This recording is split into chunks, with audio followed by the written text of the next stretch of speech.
اللہ تبارک و تعالیٰ کا فرمان الشان ہے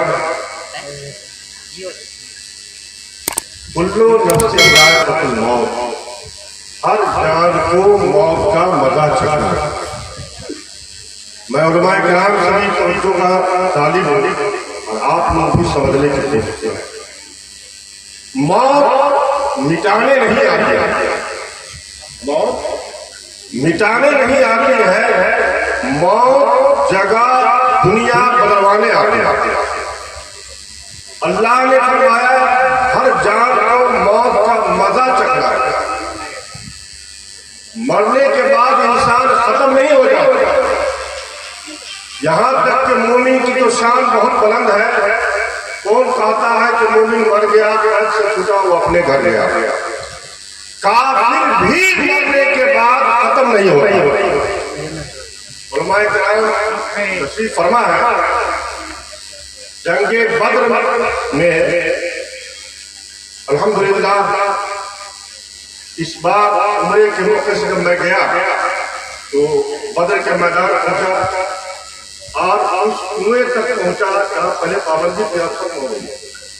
پہلے تو شہدائے بدر جو شہادواری کا جو محسوس قبریں ہیں وہاں پہ کھڑا ہونا بھی کنویں عظیم تھی۔ اب الحمدللہ ایسا انتظام کر دیا گیا ہے کہ آپ اطمینان سے فاتحہ پڑھ سکتے ہیں، کوئی رکاوٹ نہیں۔ تو میں اس کنویں تک بھی پہنچا جس کنویں میں میرے آقا صلی اللہ علیہ وسلم نے مقتولین بدر کو ڈالا ہے، اس دن ابو جہل بھی۔ الحمدللہ جب میں کنویں کے پاس پہنچا تو بڑا غصہ آیا کہ کیا کریں، اگرچہ وہ کنواں ابھی بھی موجود ہے، اینٹا وغیرہ سے بھر دیا گیا ہے، لیکن کنواں آج بھی موجود ہے، اس کی دیوار بھی موجود ہے۔ تو میں نے کہا اس دشمن رسول کے ساتھ کیا کیا جائے، جتنا منہ میں تھوک کھسانا تھا سب میں نے ڈالا، اپنی نفرت کا اظہار کیا۔ میں آج یہ کرنا چاہتا ہوں، علماء کرام اچھی طرح جانتے ہیں کہ ابو جہل کی لاش کو بھی اسی میں ڈال دیا گیا۔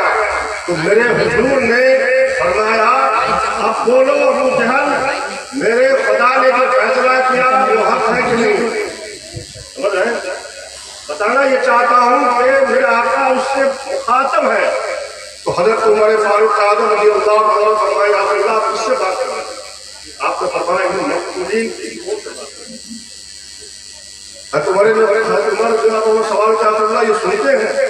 تو میرے حضور نے یہ فرمایا کہ تم سے زیادہ سنتے ہیں، اور تم سے زیادہ سنتے ہیں۔ جب ایک کافر مرنے کے بعد عظیم مرتبت وہ خلیفہ عمر فاروق اعظم رضی اللہ عنہ سے حضور فرما رہے ہیں کہ تم سے زیادہ سنتے ہیں۔ پتہ یہ چلا کہ مرنے کے بعد کافر بھی زیادہ سنتا ہے تو مومن کے سننے کا عالم کیا ہوگا۔ مرنے کے بعد آدمی ختم نہیں ہوتا، اگر مرنے کے بعد ختم ہو جاتا تو پھر قبر میں زندہ کیا جاتا ہے، سوالات ہوتے ہیں، سمجھ رہے ہیں؟ موت جگہ بدلوانے آتی ہے، ختم کرنے نہیں آتی ہے۔ اب اس مرنے کے بعد ہم اور آپ کی چیز پہ غور کرنا ہے اور دھیان دینا ہے کہ ہماری موت ایمان پر ہو، ہماری موت ایمان پہ ہو، یہ سب سے قیمتی چیز ہے۔ اگر ایمان پر خاتمہ ہو گیا تو ساری منزلیں آپ کے لیے آسان ہیں۔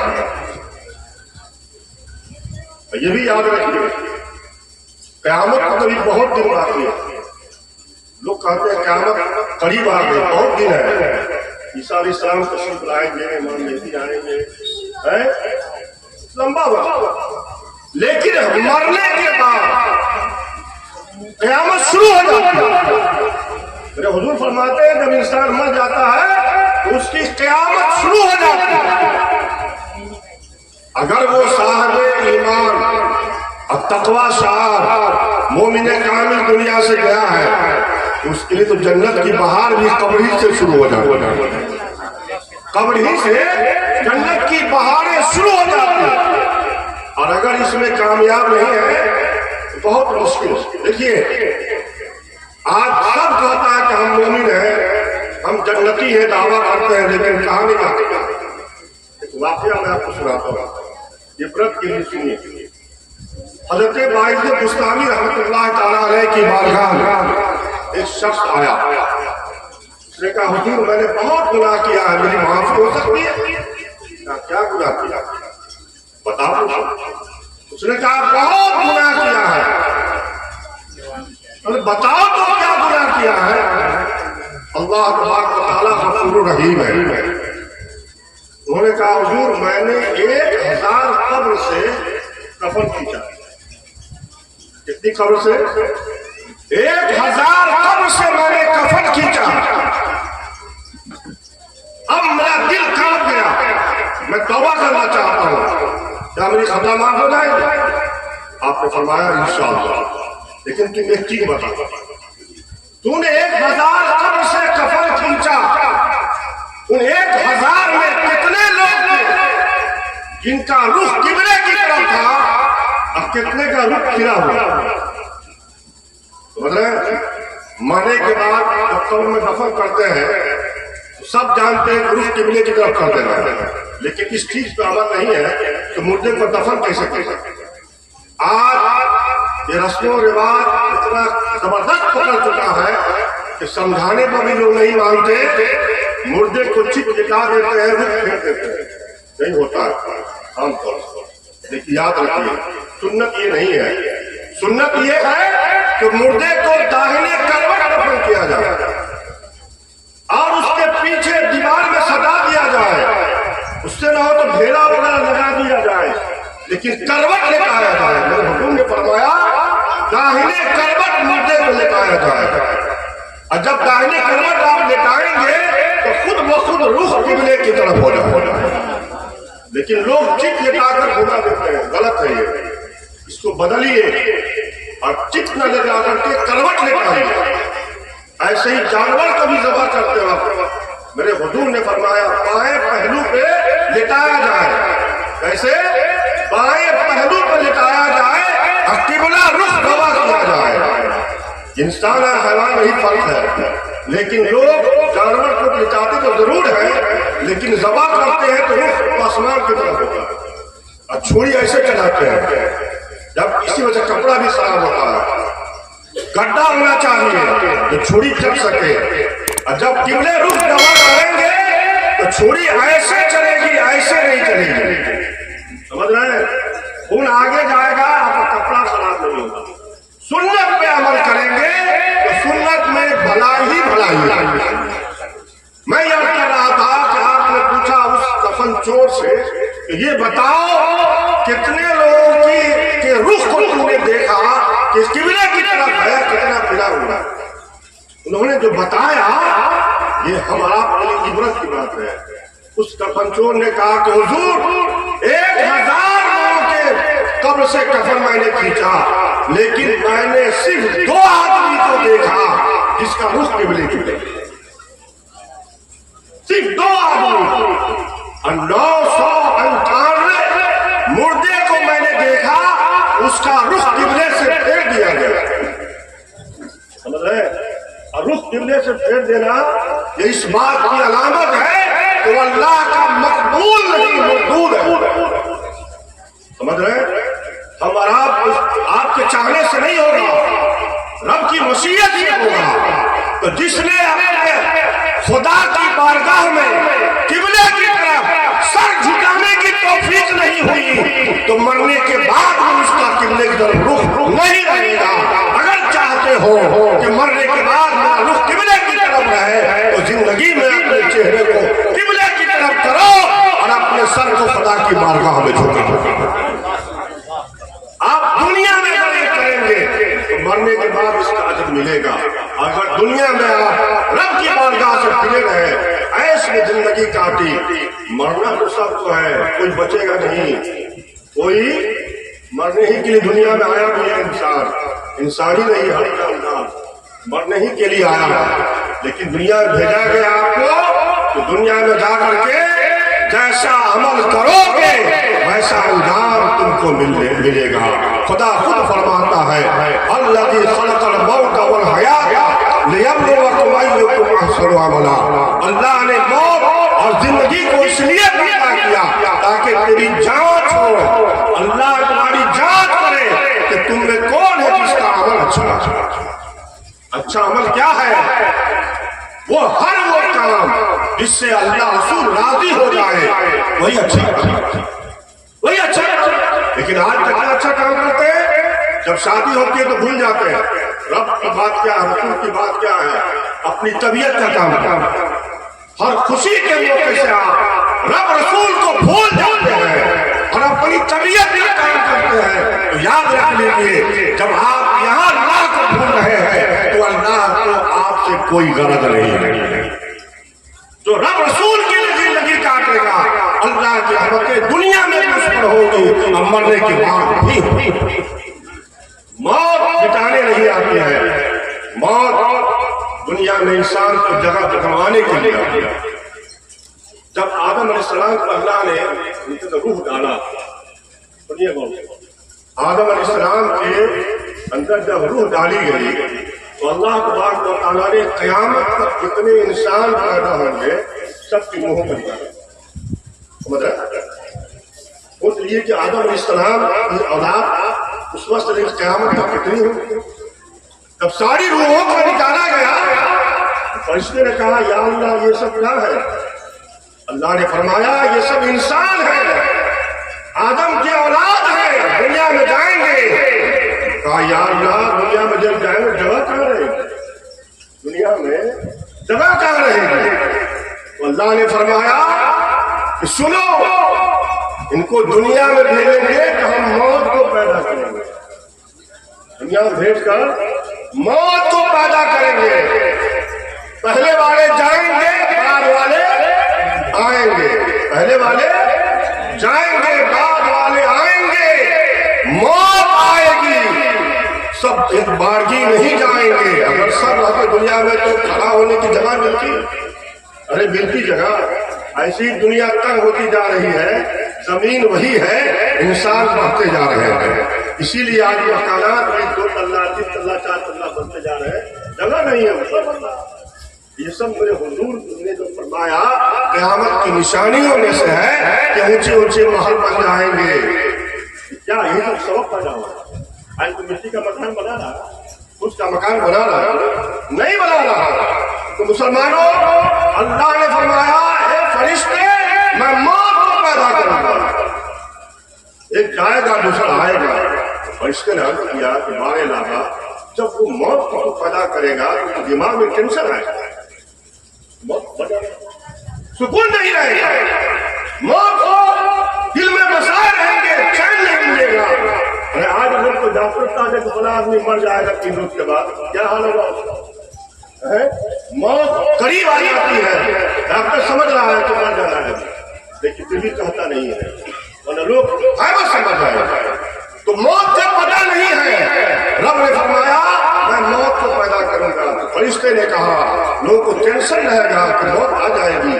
تو اللہ نے فرمایا سنو اس کو بھلانے کے لیے میں حرص اور امید کو پیدا کروں گا. حرص اور امید کو پیدا کروں گا. ہر آدمی جانتا ہے کہ مرنا ہے مرنا ہے مرنا ہے, اس کے باوجود انسان بے فکر ہے, موت کی یاد تک نہیں آتی ہے. ایسا آتا ہے کہ اچانک دنیا سے چلا جاتا ہے. ایک موٹر سائیکل لیا تو 4 چکے کا انتظار ہے, فلانا کوئی لے لیا 4 چکا تو اس سے بہتر گاڑی لینے کا انتظار ہے. امید میں دنیا قائم ہے اور طرح طرح کی امیدیں دل میں بسا کے رکھا ہے اور اسی امید میں زندگی کاٹتا رہتا ہے یہاں تک کہ موت کو منہ میں چاہے. سمجھ رہے ہیں؟ یہ موت تو آنی تھی اور آئے گی ہی. تو موت جب آتی ہے کسی کو مٹانے اور ختم کرنے نہیں آتی بلکہ دنیا بدلوانے آتی ہے. اب ہماری ذمہ داری کیا ہے کہ چند سالوں کے بعد سب کو مر جانا ہے, تو اس زندگی کے بارے میں سوچیں جہاں آخرت میں ہم کو چین سکون کیسے ملے گا. چین سکون کیسے ملے گا؟ یہ دنیا ایسی اللہ نے بنا دیا ہے کہ انسان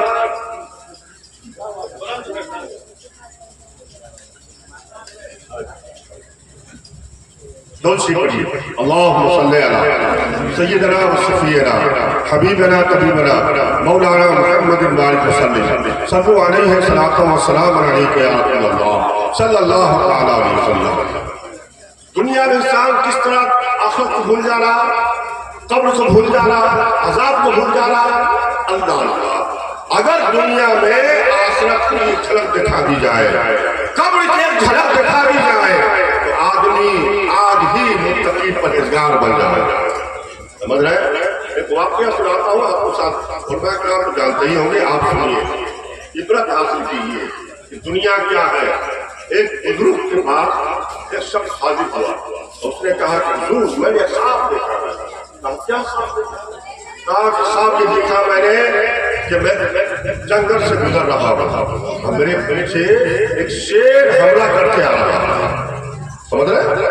ایک جنگل سے گزر رہا ہوں، شیر حملہ کرتے ہوئے آ رہا ہے، بھاگتے بھاگتے میں ایسی جگہ پہنچا جہاں پہ درخت تھا، میں اس میں چڑھ گیا۔ جب درخت پہ چڑھ گیا تو میں نے دیکھا کہ نیچے گڈھا ہے درخت کے نیچے اور اس میں اژدہا بیٹھا ہوا دودھ بھرے ہوئے، تو میں درخت پہ چڑھ کے ایک سانپ کو پکڑ کے لٹک گیا۔ جس سانپ کو میں نے پکڑ کے میں لٹکا تھا تو میں کیا دیکھ رہا ہوں، اس سانپ کو ایک سفید ایک کالا چوہا کاٹ رہا ہے۔ ایک سفید ایک کالا چوہا اس ٹہنی کو کاٹ رہا ہے اور ایسا لگا کہ کچھ دیر کے بعد کرتے کرتے یہ سانپ کٹے گی، میں گر جاؤں گا اس گڈھے میں، اژدہا کا شکار بن جاؤں گا۔ یہ سوچ ہی رہا تھا کہ سامنے شہد کا چھتا رکھا ہے اور وہ چھتا شہد سے بھرا ہوا، میں اس چھتے سے شہد چوسنے لگا، بڑا لذیذ تھا، بہت مزیدار۔ میں اس کو چوستے چوستے گڈھا بھی بھول گیا اور سانپ کا کٹنا بھی بھول گیا، یہاں تک ایک وقت آیا کہ سانپ کٹ گئی اور میں تو شہد چوسنے میں مست تھا، خوف ختم ہو گیا تھا، لیکن سانپ کٹی، گڈھا میں گرا اور اژدہا کا شکار ہو گیا۔ یہی خواب ان کے حضرت نے فرمایا کہ تمہاری پوری زندگی کی روداد ہے، پوری زندگی کا نقشہ ہے یہ، جس جنگل سے تم گزر رہے تھے وہ دنیا ہے، وہ کیا ہے؟ دنیا ہے، اور جو تمہارا شیر پیچھا کر رہا تھا وہ موت کا فرشتہ ہے، اور جس شاخ پر تم چڑھے تھے درخت پر، جس شاخ کو پکڑے ہوئے تھے اور اس کو جو کاٹ رہے تھے ایک کالے اور سفید چوہے، وہ شاخ تمہاری عمر ہے، اور کالا سے مراد رات ہے، سفید چوہا سے مراد دن ہے، یہ راتوں دن تیری عمر کو کاٹ رہے ہیں۔ لوگ برسی مناتے ہیں، برتھ ڈے، سال گرہ مناتے ہیں، حالانکہ ہوتا کیا ہے؟ سال گرہ اسی کے بجائے غم ہونا چاہیے کہ ہماری زندگی کا ایک سال گزر گیا، زندگی کا ایک سال گزر گیا۔ اگر 60 سال عمر ہے تو 59 سال عمر بچ گئی، یہ 58 سال بچ گئی، 57 سال بچ گئی۔ تو یہ آدمی کو غور کرنا چاہیے، عبرت حاصل کرنا چاہیے، نہ کہ جشن منانا چاہیے، بلکہ یہ سوچو کہ میری عمر کا ایک حصہ کٹ گیا، جو باقی ہے اس پہ اور نیک کام کیا۔ آپ نے فرمایا اس شاخ سے مراد تمہاری عمر ہے، دن رات کی عمر کو ختم کر رہے ہیں، لیکن تم سب کو بھول کر جو نہ موت یاد ہے نہ عمر گزرنے کا احساس ہے، وہ شہد سے مراد دنیا کی لذتیں ہیں، دنیا کی بہاریں ہیں، دنیا کے یہ سارے عیش و عشرت کے سامان ہیں۔ تم ایسے گم ہو گئے دنیا کی بہاروں میں، دنیا کی لذتوں میں، دنیا کے عیش و عشرت میں ایسے گم ہو گئے کہ تم کو نہ خدا یاد رہا، نہ رسول کا فرمان یاد رہا، نہ تم کو قبر کی کوٹھری یاد رہی، نہ تم کو موت کے فرشتے کا یاد رہا، بلکہ وقت آیا کہ تیری عمر ختم ہو گئی اور تم موت کے منہ میں چلے۔ اللہ تبارک و تعالی ہمیں احساس کی توفیق عطا فرمائے، چاہے بوڑھا ہو یا جوان، بچہ ہو یا ادھیر عمر کا، ہر ایک کو موت آتی رہتی ہے۔ یہ ہم سب کے لیے عبرت کی چیز ہے کہ زندگی کو لمبی عمر نہ سمجھو، بلکہ ہو سکتا ہے کبھی تمہاری موت ہو جائے۔ مولانا کو سمجھا تھا، بہت ارمان لے کر ادارے کے خواب دیکھے تھے، بہت کچھ سوچے تھے، سامان 100 برس کا ہے پل کی خبر نہیں ہے، کیا ٹھکانہ اس زندگانی کا، آدمی بلبلا ہے پانی کا، عبرت حاصل کیجئے، جوان کی موت ہے، اللہ تبارک و تعالیٰ سے دعا کیجئے اللہ ہماری عمر کو کام میں لگا دے، ہم خوف خدا میں زندگی گزاریں اور اپنے آپ کو اللہ رسول کے فرامین کے پکے سچے تابعدار بن جائیں، احکام پر عمل کریں، زندگی کامیاب ہوگی تو موت بھی کامیاب ہوگی۔ اللہ تبارک و تعالیٰ سے میری دعا ہے مولانا رغب علی مرحوم اللہ سرور جنت نصیب فرمائے، ان کے اہل و عیال کی اللہ غیب سے مدد فرمائے اور حفاظت فرمائے، اور ہم سب کو نیک عمل کی توفیق عطا فرمائے، ایمان کو زندہ رکھے، ایمان پر موت نصیب فرمائے، آمین رب العالمین۔ کل نفس ذائقۃ الموت، ہر جان کو موت کا مزہ چکھنا ہے، اللہ تبارک و تعالیٰ ہدایت نصیب فرمائے۔ استغفر اللہ ربی من کل ذنب واتوب الیہ، وآخر دعوانا ان الحمد للہ رب العالمین۔ السلام علیکم۔